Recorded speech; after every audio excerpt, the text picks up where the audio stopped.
తలనొప్పి, తలపోటు, headache, migraine అంటుంటాం. So, first మన మైగ్రేన్‌కి ఒక సొల్యూషన్ చూడడానికి ముందు హెడేక్ అంటే ఏంటి? ఎందుకొస్తుంది? మన బాడీలో ఏం జరుగుతుంది? అని మనం ఫస్ట్ తెలుసుకుందాం. సో, బ్రెయిన్‌లో ఏదో జరగడం వల్ల, ఏదో బ్రెయిన్‌లో ఎక్కువ ప్రెషరో, స్ట్రెస్సో, వేడో ఏదో అవ్వడం వల్ల మనకి తలలో ఏదో ప్రాబ్లమ్ వస్తుంది. అదే హెడేక్ అని మనం అనుకుంటుంటాం.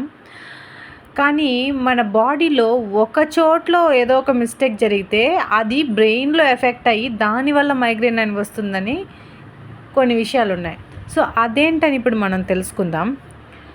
ఫస్ట్ హెడేక్ రావడానికి చాలా రీజన్స్ ఉండొచ్చు. ఒకటి, ఫస్ట్ టైప్ ఆఫ్ హెడేక్ ఎందుకొస్తుంది అంటే, మనం ఓవర్ స్ట్రెస్ అవ్వడం వల్ల. ఎప్పుడు ఏదో ఒక థాట్స్ మైండ్ రోల్ అవుతూ ఉంటే ఏమవుతుందంటే, మైండ్ అంతా కూడా హీట్‌కి ఎక్కువ గురి అవుతుంది.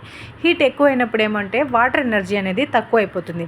అలాంటప్పుడు హెడేక్స్ రావడానికి ఛాన్సెస్ ఉన్నాయి. ఇది ఫస్ట్ టైప్. సెకండ్‌ది, బ్రెయిన్‌లో ఏదో ఒక చోట్లో వాటర్ దిగిపోయిందండి. ఏదో ఒక బ్లడ్ వెసల్‌లో, అంటే రక్తనాళాలు ఉంటాయి కదా! సో, అక్కడ ఏదో ఒక బ్లడ్ వెసల్‌లో వచ్చి వాటర్ ఏదో ఒక డ్రాపో, 2 డ్రాపో వచ్చేసింది అనుకుందాం. అప్పుడు బ్రెయిన్ ఏం చేస్తుందంటే ఆ వాటర్‌ని కంప్లీట్‌గా క్లియర్ చేయాలి. సో, వాటర్ వచ్చి ఒక లెవెల్ కన్నా ఎక్కువగా బ్రెయిన్ లోపల దిగిపోతే మనిషి వచ్చి కోమాకి వెళ్ళిపోతాడు. సో, ఇమ్మీడియేట్‌గా దీన్ని రికగ్నైజ్ చేసిన బ్రెయిన్ ఏం చేస్తుందంటే ఒక ఫంక్షనల్ సిస్టమ్ ఉంటుంది. అంటే వాల్వ్ సిస్టమ్ ఒకటి ఉంటుంది. అది ఓపెన్ అప్ అయ్యి వెంటనే కంప్లీట్‌గా బ్లడ్ సర్క్యులేషన్‌ని ఫాస్ట్‌గా పెంచేస్తుంది. ఎందుకంటే ఆ వాటర్ డ్రాప్‌ని కంప్లీట్‌గా క్లియర్ అవుట్ చేయడానికి. సో, ఆ నీళ్ళను బయటికి 1 ఆర్ 2 డ్రాప్స్ అనుకోవచ్చండి ఎగ్జాంపుల్‌కి. అదంతా బయటికి తీయాలంటే చాలా సేపటి వరకు బ్లడ్ అంతా కూడా ఫాస్ట్‌గా రన్ చేయాలి. ఎక్కువ ప్రెషర్ ఇవ్వడం వల్ల ఏమవుతుందంటే మన బ్రెయిన్ వచ్చి నొప్పిగా అనిపిస్తుంది. సో, అదే మనం రెండో టైప్ అయిన హెడేక్ అంటాము. మూడోది ఏంటంటే, ఇది కడుపులో కొన్ని విషయాలు సెట్ కాకుండా సరిగ్గా జరగకపోవడం వల్ల ఇది మూడో టైప్ అనేది వస్తుందన్నమాట. సో, ఇప్పుడు మనము ఈ మూడో టైప్ ఏంటి అనేది మళ్ళీ తర్వాత వివరంగా చూద్దాం. ఈ రెండో టైప్‌ని మనం చూద్దాం. ఇప్పుడు రెండో టైప్ అనేది ఒక్కసారి వాటర్ వచ్చింది, అప్పుడు బ్రెయిన్ వచ్చి క్లియర్ చేయగలిగింది, అదైతే ఓకే. సరే, కంటిన్యూస్గా ఇప్పుడు ఎప్పుడు వాటర్ స్టాక్ ఉంటూనే ఉంటుంది. బ్రెయిన్ ఏం చేస్తుందంటే ఫంక్షనల్ సిస్టమ్ మొత్తం కూడా కంప్లీట్గా దాన్ని క్యూర్ చేయడానికి, అంటే దాన్ని బయటికి తోయడానికి కంప్లీట్గా బ్లడ్ ప్రెషర్ని ఇంక్రీజ్ చేస్తూ ఉంటుంది.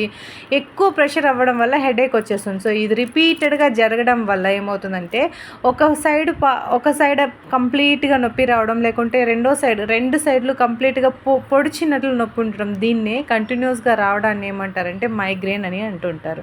సో, ఇది రెండో రకం. మూడో రకం ఏంటంటే, కడుపులో మనకి స్ప్లీన్ అని ఒక పార్ట్ ఉంటుంది.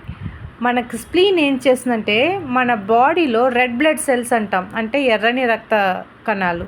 సో, ఈ రెడ్ బ్లడ్ సెల్స్ యొక్క ఏజ్, అంటే ఆయుష్ వచ్చి 6 నెలలు అనమాట. 6 నెలల్లో ఈ రెడ్ బ్లడ్ సెల్స్ అనేది, ఈ రెడ్ బ్లడ్ సెల్స్లోనే హీమోగ్లోబిన్ అంటూ ఉంటుంది. సో, ప్రతి ఒక్క బాడీ పార్ట్కి ఎనర్జీ, అంటే ఆక్సిజన్ కానీ ఇంకా ఫుడ్ కానీ ఇంకా ఇవ్వాల్సిందంతా కూడా ఈ రెడ్ బ్లడ్ సెల్స్ తీసుకెళ్ళి ప్రతి బాడీ పార్ట్కి సప్లై చేస్తుంది అనమాట. హీమోగ్లోబిన్ కూడా ఈ రెడ్ బ్లడ్ సెల్స్లోనే ఉంటుంది.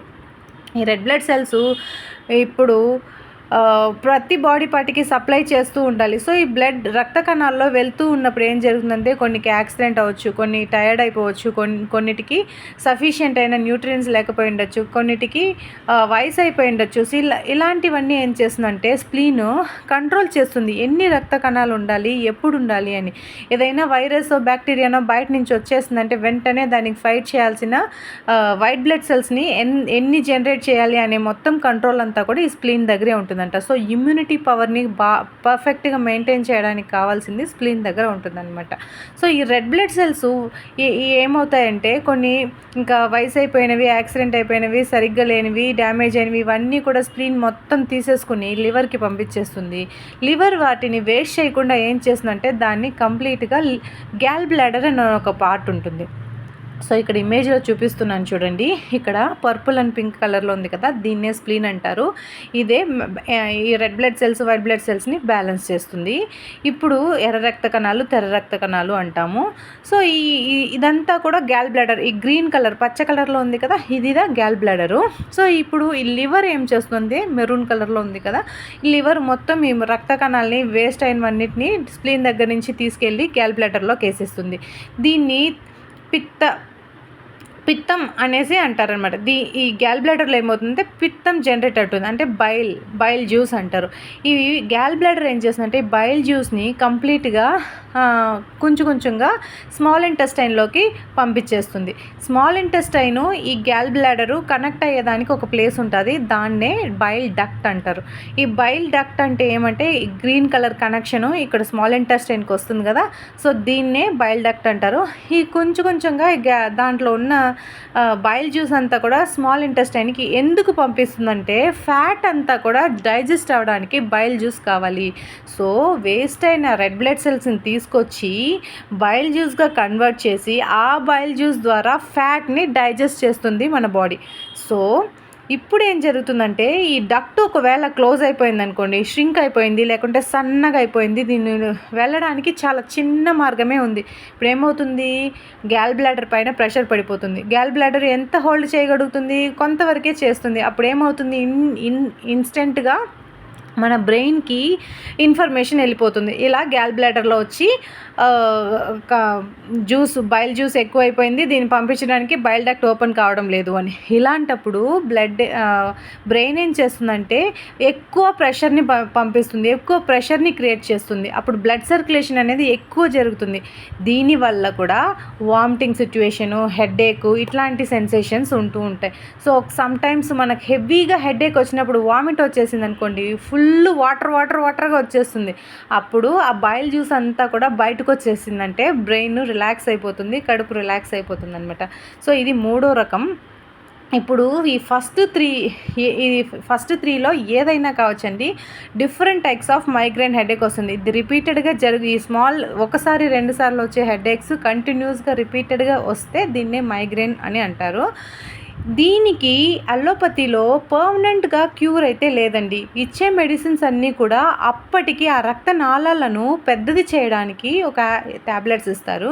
ఆ ట్యాబ్లెట్స్ ఏం చేస్తాయంటే ఆ టైంకి ఆ రక్తనాళాలను సైజ్ పెంచేసి ఆ ప్రెషర్ని తగ్గించేస్తుంది. అందువల్ల బ్లడ్ ఫ్లో అనేది ఈజీగా జరుగుతుంది. ఆ టైంలో మనకి మళ్ళీ ఆ ప్రెషర్ లేకుండా హెడేక్ తగ్గిపోతుంది.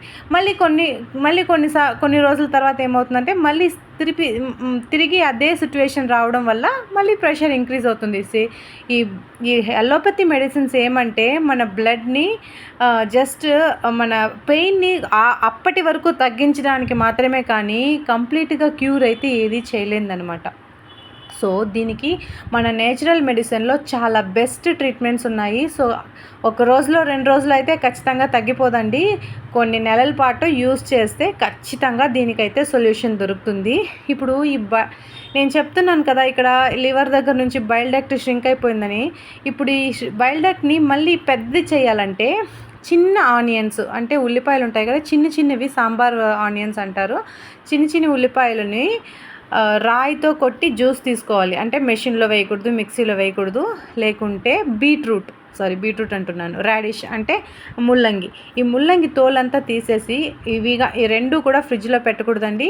తోలు తీసేసి సపరేట్గా ముల్లంగిని జ్యూస్ చేసుకొని, అలాగే చిన్న ఆనియన్స్ని జ్యూస్ చేసుకొని పొద్దున్నే 6-6:30 లోపల తాగేసి 1 అవర్ వెయిట్ చేయాలండి. ఈ 2 కలిపి ఒక 100 ml ఉంటే చాలు. 2 జ్యూసెస్ ఒక 75 to 100 ml, 75 to 100 ml 2 కలిపితే ఒక 150 to 100 ml వచ్చేలాగా చూసుకోండి. ఈ జ్యూస్ని మార్నింగ్ 6 to 6:30 లోపల రోజు 7 days కంటిన్యూస్గా తాగండి, గ్యాప్ లేకుండా. మళ్ళీ 7 days బ్రేక్ ఇవ్వండి, మళ్ళీ 7 days కంటిన్యూస్ తాగండి, మళ్ళీ 7 days బ్రేక్ ఇవ్వండి. ఇలాగ ఒక 2 months ఫాలో అయిన తర్వాత మళ్ళీ మంత్లీ 1 time ఫాలో అవ్వండి. సో ఇలా కంటిన్యూస్గా ఒక 6 months అట్లా ఫాలో అవుతూ వస్తే ఏమవుతుందంటే ఈ బైల్ డక్ట్ అనేది ష్రింక్ అయిపోయింది కదా, అంటే చిన్నది అయిపోయింది కదా, ఆ స్పేస్ అనేది ఎన్లార్జ్ అయ్యి పెద్దదవుతుంది అనమాట. అప్పుడు యాజ్ యూజువల్గా గ్యాల్ బ్లాడర్ నుంచి రావాల్సిన బైల్ జ్యూస్ యూజువల్ ఫ్లోకి వచ్చేస్తుంది. అప్పుడు బ్రెయిన్ పైన ప్రెషర్ అనేది తగ్గిపోతుంది. సో ఇది చాలా ఈజీ సిమ్టమ్. దీన్ని వదిలేసి మనం చాలా అలోపతి మెడిసిన్స్ అంతా వాడి మన బాడీని ఇమ్యూనిటీ పవర్ లేకుండా చేసేస్తున్నాం. సో ఇది కాకుండా ఇంకొకటి ఉంటుంది కదా, మన హెడేక్ ఒక్కసారి గేర్గా ఉంటుంది, కళ్ళు తిరుగుతుంది, కూర్చునే ఉంటాం, సడన్గా లేస్తే సడన్గా కళ్ళు తిరుగుతుంది. ఇలాంటి సిమ్టమ్స్ అన్నీ కూడా ఈ బైల్ యొక్క ప్రాబ్లం మాత్రమే. సో దానికి ఏంటంటే మూంగ్ దాల్ ఉంటుంది కదా, పెసరపప్పు, దానిని మొలకట్టించింది ఉంటుంది కదా, మొలకట్టించింది పొద్దున్నే కొంతసేపు స్టీమ్లో ఆవిరిలో ఉడికించేసి ఎర్లీ మార్నింగ్ దాంతో కొంచెం లెమన్ జ్యూస్ పిండి అది కానీ తిన్నట్లయితే ఒక 1 వీక్కి 3 డేస్ అట్లా, మళ్ళీ కొంచెం గ్యాప్ ఇచ్చి 4 డేస్ గ్యాప్ ఇచ్చి మళ్ళీ 3 డేస్ అట్లా మార్చి తింటూ వచ్చామంటే ఆటోమేటిక్గా ఈ బైల్ అనేది ప్రాబ్లం అనేది క్లియర్ అవుతూ వస్తుంది. బ్రెయిన్ ఎక్కువ హీట్ అయిపోయినప్పుడు ప్రెషర్ని తగ్గించడానికి కోసము ఏం చేస్తామంటే కొబ్బరి పాలను, అప్పుడే కొట్టించిన కొబ్బరి 15 నిమిషాల లోపల పాలు తీసేసుకుని అందులో పటిక బెల్లం వేసి పొద్దున్నే తాగామంటే కంటిన్యూస్గా ఒక 2-3 మంత్స్ ఇలాగే కంటిన్యూస్గా తాగుతూ వస్తే ఏమవుతుందంటే బ్రెయిన్లో కావాల్సినంత ఫ్లూయిడ్ వచ్చి జనరేట్ అవుతుంది. స్ట్రెస్ వల్ల క్రియేట్ అయిన హీట్ అంతా కూడా రెడ్యూస్ అయ్యి యూజువల్ ఫ్లో అనేది జరుగుతుందనమాట. బ్లడ్ సర్క్యులేషన్ అనేది యూజువల్గా ఉంటుంది. అప్పుడు ఈ హెడేక్ అంతా కూడా తగ్గిపోతుంది. సో ఇదండి, మైగ్రేన్ ఇలా వస్తుంది. సో ఇది చాలా పెద్ద విషయం ఏం కాదు. కంటిన్యూస్గా ఫాలో చేస్తే ఒక 3 to 6 మంత్స్ లోపల కంప్లీట్గా క్యూర్ చేసే సొల్యూషన్స్ అన్నీ నాకు తెలిసినవి నేను చెప్పుకున్నాను. సో నచ్చినట్లయితే అవసరమైన వాళ్ళకి, ఉపయోగపడే వాళ్ళకి ఖచ్చితంగా షేర్ చేయండి. Thank you.